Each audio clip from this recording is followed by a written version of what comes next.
1 જુલાઈ એટલે કે national doctor day.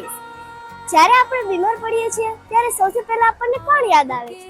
આપણે વાત કરી રહ્યા છીએ ડોક્ટરની, જ્યાં આપણને આપણા સ્વાસ્થ્યમાં સૌથી પહેલા યાદ આવે છે. દિવસ હોય કે રાત, તડકો હોય કે વરસાદ, ડોક્ટર હંમેશા દર્દીઓની સેવા માટે તૈયાર જ રહે છે. તેમની મહેનત, તેમની નિષ્ઠા અને તેમનું સમર્પણ લાખો લોકોને નવી જિંદગી આપે છે. ડોક્ટર માત્ર સારવાર જ નથી કરતા, દર્દીઓને આશા અને હિંમત આપે છે.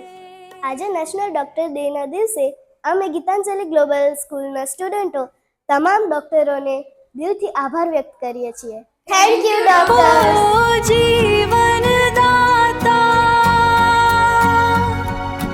आपके समर्पण को सलाम, हर दिन हर पल करते हैं नेक काम. गीतांजलि ग्लोबल स्कूल की ओर से